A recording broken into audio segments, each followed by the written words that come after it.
What's up, brownies? Happy New Year. This is my first post of 2024, and we are starting the new year off right, where our theme throughout this entire year is going to be Black women need to have more audacity, and we also need to de-center men. That's right.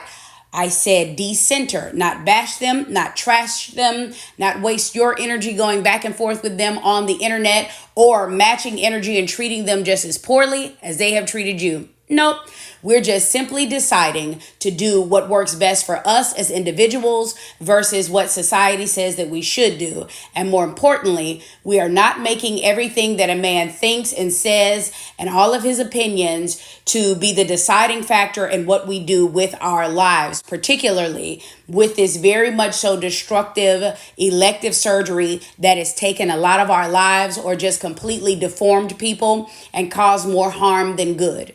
So all of these types of topics you will be able to find on my website, which is going to be a safe space for people like us. You'll see it grow and progress throughout the year, but even right now, you can scan that QR code or just simply go to prettybrownrise.com. You can click on the tribes button, and that will take you to my version of Facebook groups, or you can click on the forum tab, which is my version of Twitter. Basically, anything that you can do on Twitter, you can also do on my social media portion of my website. We're going to go ahead and jump into this video where we'll be starting out the new year using Arion Curry as a cautionary tale.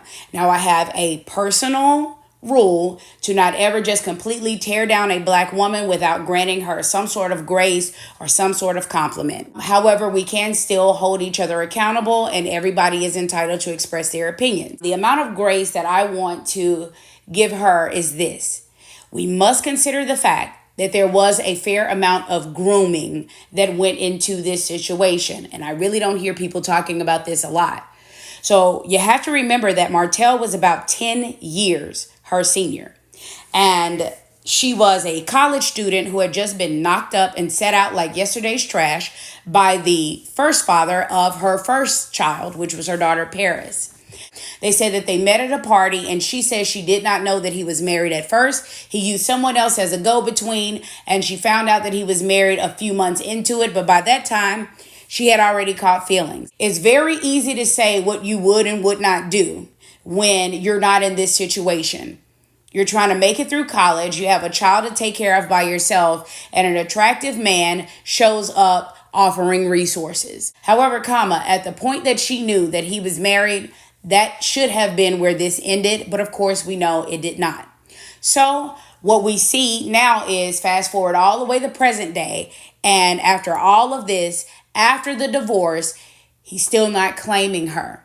As we talk about how silly she is, I want you to realize that many of you consider Mel to be beautiful and intelligent and accomplished. And look at how long she sat in her toxic marriage before it took an actual baby coming into the world from another woman for her to finally call it quits. So consider that, and also consider the fact that, hey, maybe some of you all have stayed in this situation beyond its expiration date as well. So let's get on into the video where we'll be hearing some audio from the show and also from a live panel discussion that Martell was a part of in conjunction with commentary from yours truly.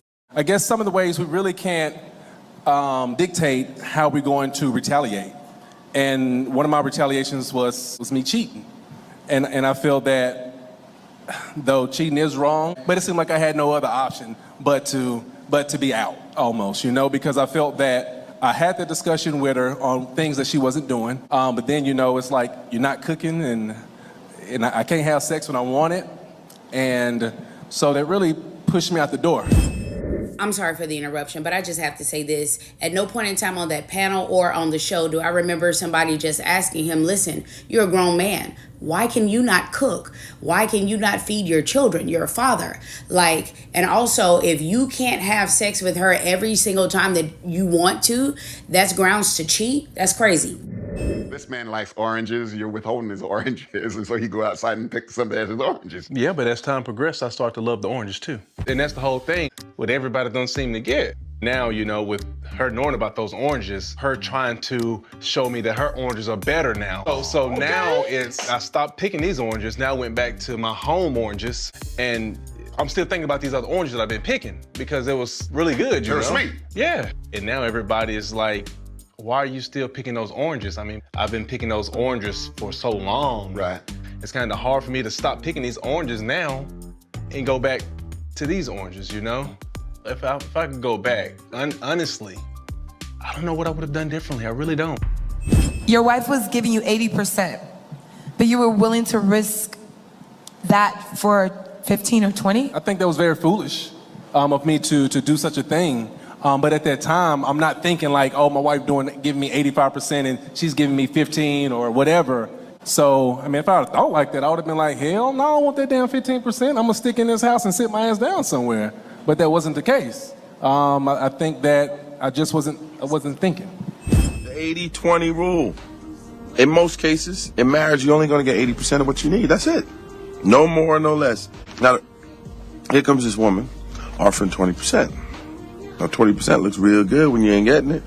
But the problem is you're gonna leave 80 thinking you're getting something better and you end up with 20. She said, what you should have done, you should have grabbed me and set me down, and you should have told me that if you don't take care of me, I'm gonna go out and cheat on you. So she expected me just to be that transparent. But I feel that if I come up to you like, hey, listen, you need to start having sex with me like we ain't had sex in a week or whatever, or you haven't cooked and it's me and the kids, I'm having to go out and get something to eat, I shouldn't have to. So communication, so I feel that if she wasn't being fulfilled, I feel that she should have communicated that to me as well. We always have the option to leave before it gets to that point. It's my hope that we can stay in a place of peace. We're not in a place of peace. What will it take for us to get to that space? It's not gonna happen. I've been waving that white flag for so long now. Yeah, and see, that's where the problem comes in. You pretend wave a white flag while you doing other stuff behind the scenes. Your flag waving is a red declare war flag. Until you do right by me, everything you think about is gonna crumble. Until you do right by me, everything you even think about gonna fail. The jail you plan for me is the one you gonna rot in. Everything you done to me, already done to you. So the reason I joke about the Seidely curse is simply because everything that Martell has tried to do on his own has failed. Look at all of the things that he and Melanika were supposed to be working on, this healthy cookbook, and I think of everything that they talked about, the calendar maybe was the only thing that came out. I don't know about any of the other things. I remember him going to Madani and telling Destiny to put these products on the shelf, and she said, well, are you an investor in this business or hired as a brand ambassador? And he said, no, but we working on it, we talking about it, don't worry about it. No, you don't do business without some sort of operating agreement or contract in place. Another example is saying that the children wrote this book and scheduling a book signing on the week that you don't have the children, trying to manipulate Mel or make her look bad in the process but by not sending the children when all you had to do is plan ahead better. And why are you an upscale magazine when there's nothing upscale about you? This is why I keep referencing Gatsby with him, because the mysterious circumstances to this money that he supposedly has. You know what I'm saying? Like this suit line with Miguel Wilson, that because it's going to require a sizable investment up front, I don't see how this is ever going to get done. Has there been any follow-up on this since May? I haven't seen any. Just like with Inest Wine, you have one bottle of red wine. That's your entire product line, just one bottle of wine.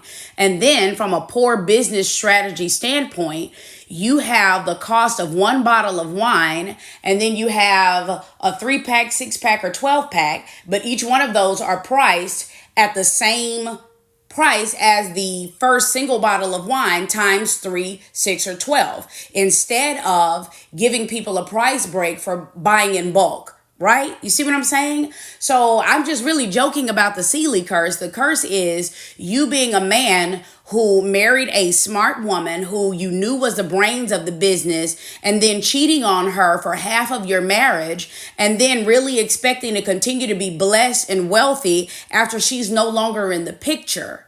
The curse is you and the lack of self-control that you have.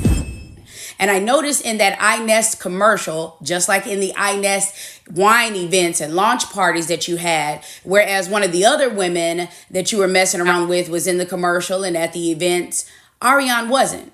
They even have some of the same surgeries. They even kind of look alike, dress alike, but you did not choose her. Why is that? See, that's what it is. Martell is just Gatsby, and his Daisy is actually Melody, the woman that he wants and will never be able to get again. So I come to this meeting, bringing her some flowers, trying to be nice. Martell, sweetie, we are so divorced, honey. Nice gesture, but I think it's very inappropriate. Aren't you dating Sheree? I'm not dating anybody. I'm single. Well, I'm dating, so it's kind of inappropriate. Okay, well, these still are for you. Well, you know what? Give them to the kids.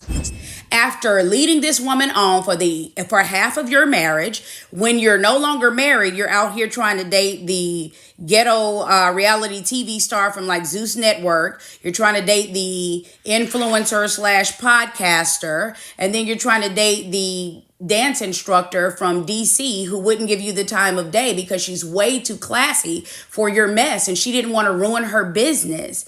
So why did you not go to the woman that you ruined your marriage for? Instead, you try to reverse engineer this power couple dynamic with Sheree, who was already a reality TV star. Let's have you on my show, and then I'll be on your show, and then you all are not together. So why did you go with this woman who's almost 10 years older than you instead of going with the woman who you're almost 10 years older, the woman you got pregnant multiple times? You cheated with her. And you didn't choose her. I mean, I know it wasn't a good thing, but at the time, that for me, there was comfort. There was someone respecting me as a man and things of that nature. Someone really listened to me. Someone that really catered to me. Right. And apparently, at that moment, that's something I was searching for. Somebody stroke your ego. Hell yeah, I needed that. I need it.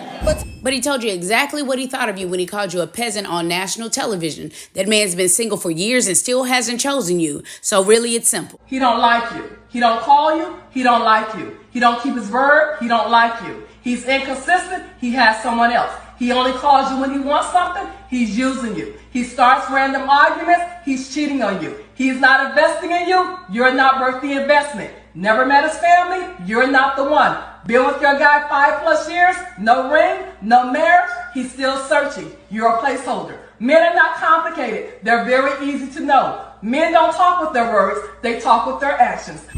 Instead, you used her to taunt Mel online, try to get her as a part of a revenge scheme.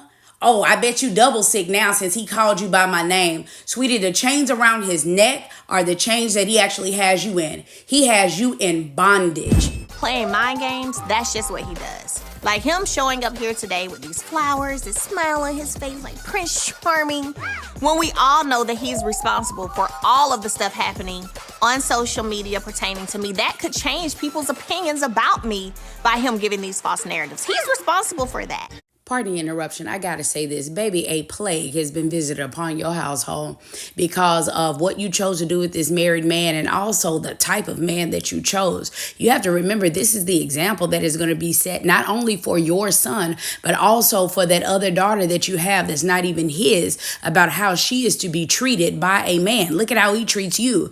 Not to mention how y'all treat Mel's children with these little crackhead games that y'all play trying to make her jealous online. It's disgusting. So the fact that you are still being an agent of chaos honestly reconfirms that you still ain't grew up. And you should have thought about all of those things whenever you allowed others as well to attack the person you have four children with. For that. No, you're not. No, you're not. You're the battery in the back. So yes, you are. I don't control nobody. But a lot of the things that are said are things that come from your mouth. No. Yes, they are. Talking about when you was calling me hoes and bitches. He used you for food and fellatio, for the 20% that he was not getting in his marriage. And for that, he traded his 80. He traded his everything. He traded his success. He traded his family and his finances for food and fellatio.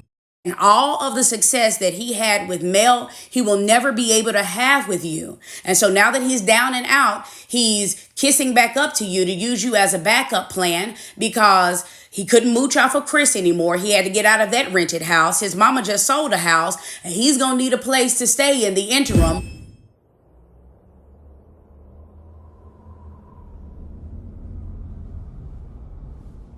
I rang, I wrote, I implored, but not a single one of the sparkling hundreds that enjoyed his hospitality attended the funeral.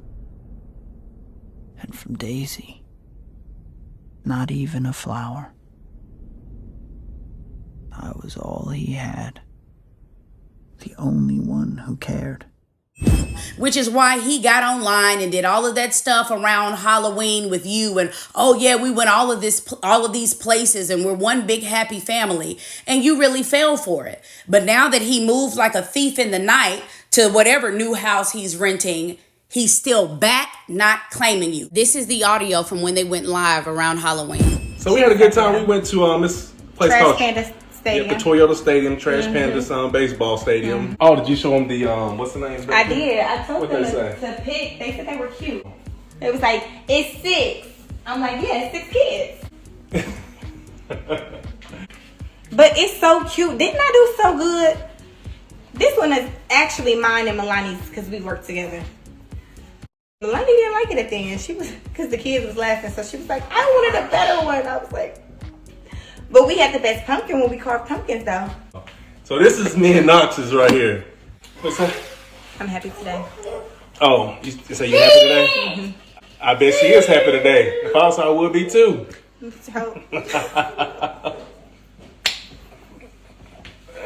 Yeah, she happy. She should be. I'm happy too. You should be. Well, I should be happy, and I am. Most definitely. Most definitely. Mr. Hope.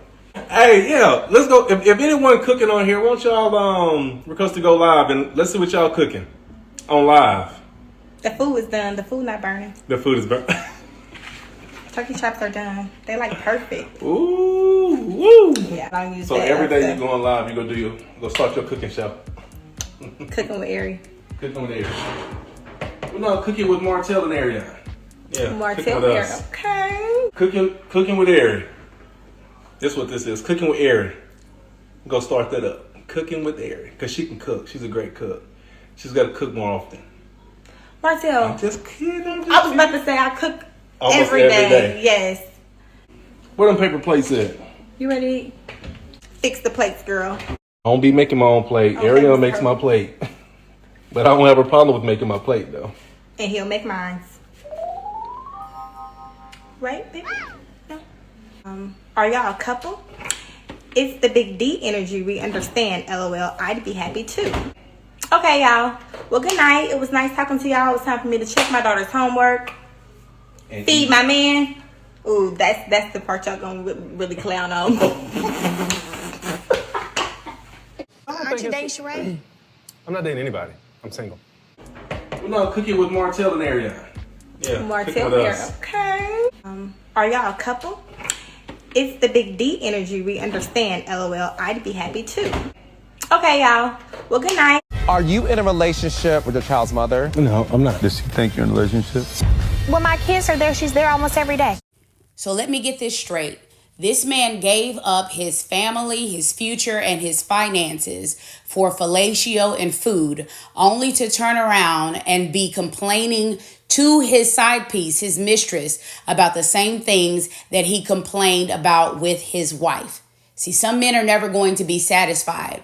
So after almost a dozen years of going through this garbage, you are still not being claimed and you're still being embarrassed on national television. Come to find out, perhaps instead of just 12 years aside, you are being 12 years a slave because there's a whole lot of unpaid labor going on here. So not only are you cooking and playing the maid and the chef and a wet hole, but apparently you're being a babysitter to Melody's children and you all still aren't living together. And I'm sure that he's not paying you for this because once again, where's he even getting his money from? This is Gatsby we're talking about.